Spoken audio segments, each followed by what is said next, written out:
Bonjour à vous, chers choisis de Jésus. Le message 52 du deuxième volume nous invite à devenir des êtres nouveaux pour une Église nouvelle. Et pour que cela se produise, il faut passer du temps dans la prière, l'adoration, donner notre oui total, inconditionnel et irrévocable à Dieu. Alors, récitons ensemble cette prière du matin que je récite depuis plus de 40 ans, qui a été composée par saint François d'Assise et publicisée par le cardinal Swinen. Seigneur, dans le silence de ce jour naissant, je viens te demander la paix, la sagesse, la force.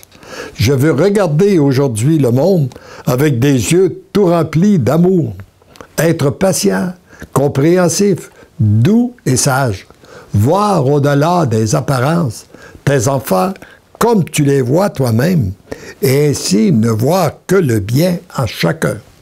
Ferme mes oreilles à toute calomnie, garde ma langue de toute malveillance, que seules les pensées qui bénissent demeure en mon esprit, que je sois si bienveillant et si joyeux que tous ceux qui m'approchent sentent ta présence. Revêt-moi de ta beauté, Seigneur, et qu'au long de ce jour, je te révèle. Mon tout petit, viens plus près de moi, dans cette grande intimité avec moi, ton Dieu. Il l'a dit à maintes et maintes occasions dans le premier volume, il le répète continuellement, et c'est par cette intimité qu'il peut réellement nous transformer, venir parfaire sa création qui est en nous. C'est toujours dans cette grande intimité que se construit l'être nouveau qui est en toi et qui prend de plus en plus d'espace. Cet être nouveau qui est entièrement inspiré et guidé par moi. Son regard est toujours tourné vers le Père et n'est aucunement influencé par les pensées du monde.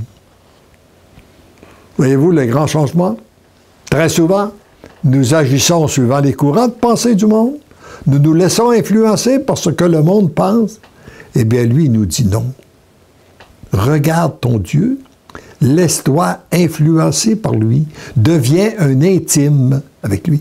Et c'est lorsque nous devenons un intime qu'il peut, et que nous sommes transformés par son amour, qu'il vient à travers nous allumer d'autres feux, des gens qui sont autour de nous. Parce que c'est qu'est-ce que nous devenons et qui favorise la transformation du monde. Ce n'est pas ce que nous disons ou ce que nous faisons même. Ce qui est important, c'est qu'est-ce que nous sommes. Vous connaissez le vieux dicton. Ce que tu es parle si fort que j'entends pas ce que tu dis.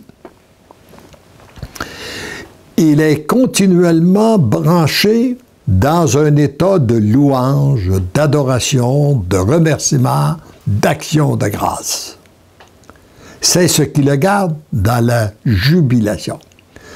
Plus nous entrons dans ce monde de louange, d'action de grâce, eh bien, plus nous sommes dans la joie, la paix, le bonheur, même la jubilation. Sachant que toute contrariété, souffrance, maladie ou autre tribulation contribue à sa purification. Voyez-vous, une souffrance accueillie, offerte au Père, produit en nous une purification.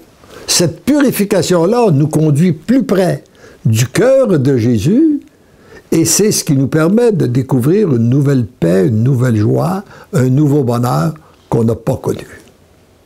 Et ça me rappelle ce que j'ai vécu lors de mon premier voyage en France en 2001.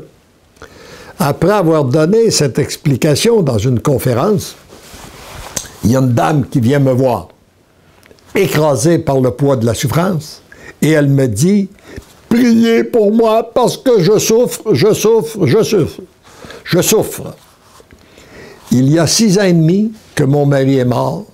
Depuis ce temps-là, j'ai vécu, puis là, elle me donne une série de souffrances qu'elle a vécues. Et elle termine en me disant, maintenant, ce sont mes enfants qui ne veulent plus me voir. Moi, j'aime mieux le mot accueillir qu'accepter. Parce que dans le mot accepter, c'est souvent la résignation. Tu n'as pas le choix, il faut que tu acceptes. Bon. Tandis qu'accueillir, c'est tout différent. Alors, mais là, lorsqu'on se sent accueilli par quelqu'un, on se sent mieux que si on est juste accepté. Mais là, j'ai trouvé le mot accueillir trop fort.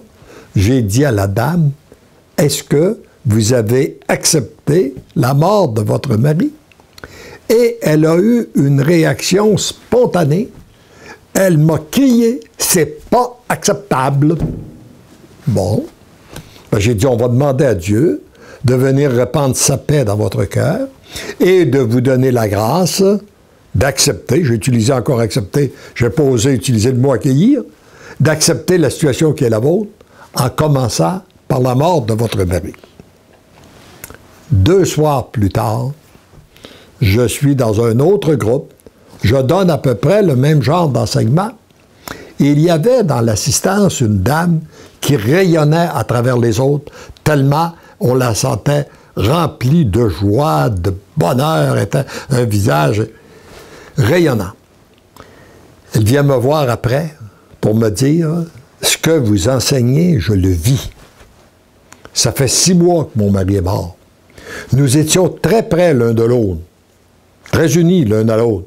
Il était encore jeune, au début de la soixantaine. Et lorsque c'est arrivé, j'ai dit « Seigneur, je te remercie. Je te rends grâce pour le bon mari que tu m'as donné. Pour ces années de bonheur que nous avons vécues ensemble. J'aurais aimé qu'elle se continue, mais toi, tu en as décidé autrement, que ta volonté soit faite. Et depuis ce temps, je suis envahi d'une paix extraordinaire que je ne sais pas d'où elle vient. Et même, j'ai une joie qui m'inquiète. J'ai peur que les gens me voyant vivre pensent que je suis heureuse que mon mari soit mort.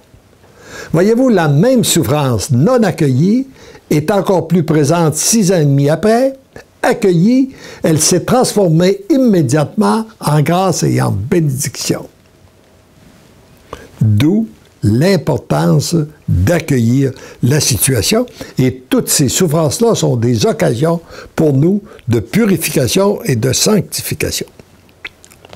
C'est cet être nouveau qui vient à ma rencontre, qui construit une église nouvelle, une terre nouvelle. Ça fait 2000 ans qu'on lui demande que ta volonté soit faite, que ton règne vienne. Sa volonté, c'est que l'amour circule sur la terre comme au ciel. Et ça ne s'est pas présenté encore. On ne peut pas dire que c'est toujours l'amour qui circule sur la terre, mais c'est ce qui s'en vient. C'est ce qui se construit actuellement à travers les gens qui donnent leur oui et qui deviennent des êtres d'amour.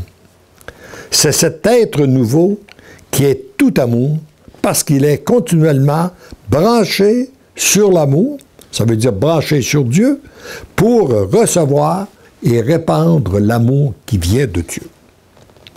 Avec toi, je remercie le Père pour cet être nouveau qui prend de plus en plus d'espace en toi et qui ne fait qu'un avec moi. Il est continuellement alimenté par mon amour, entendant murmurer à son oreille les mots que je ne cesse de lui répéter. Je t'aime, je t'aime, je t'aime. Et c'est les mots qu'il répète aussi pour chacun de vous. Je t'aime, je t'aime, je t'aime. Amen.